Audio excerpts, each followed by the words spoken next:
To be a great photographer, you don't need high-end equipment or expensive lenses. Click the link on the description to buy the product at 70% discount price. You really don't even need Photoshop, even though everyone you talk to will tell you you do. Nor do you need to be a camera whiz and know your camera like the back of your hand. What you do need: 1. Passion for shooting and sharing photos, and 2. A bigger bag of tricks than the next guy.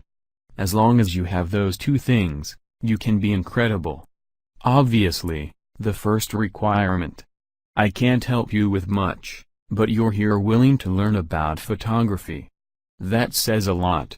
Trick photography is cool and fun. Your photos will get shared more on Facebook and Twitter, and people won't be able to stop talking about them.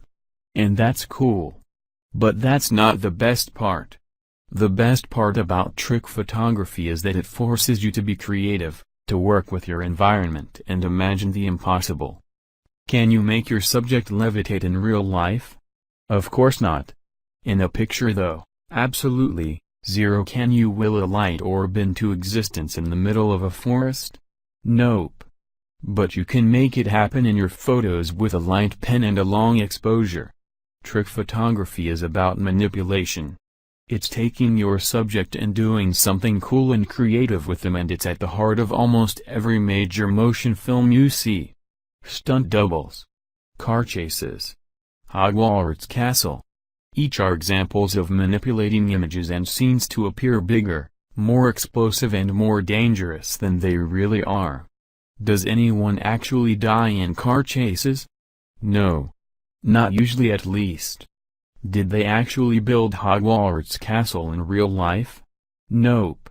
They meticulously crafted a miniature version of it and made it look like it was a huge, ominous figure off in the distance.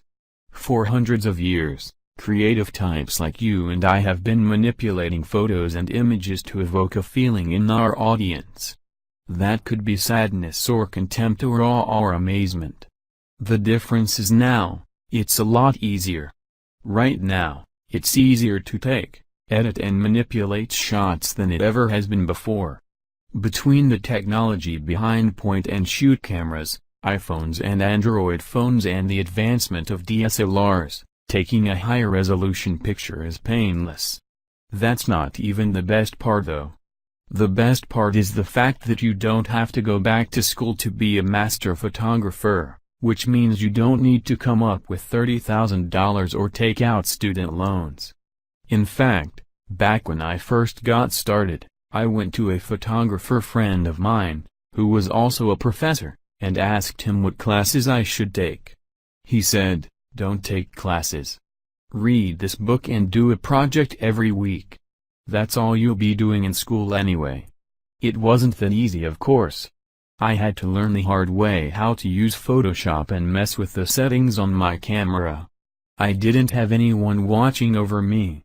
But I was pretty obsessed. I take my camera everywhere I'm allowed.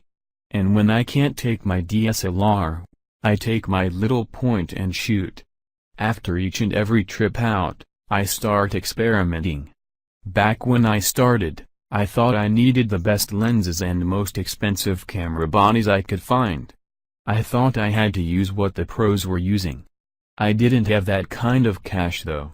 I had to make do with what I had.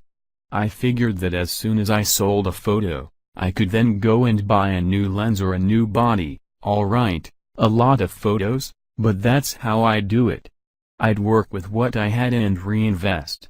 So I had to figure this stuff out on a shoestring. I did what any self-respecting photographer does. I went out and tried to recreate shots. I'd got to Flickr.com, Redbubble.com or DeviantArt.com and find stuff I liked.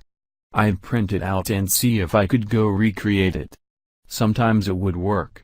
Sometimes it wouldn't. The thing is, I started experimenting with more and more difficult shots. People levitating,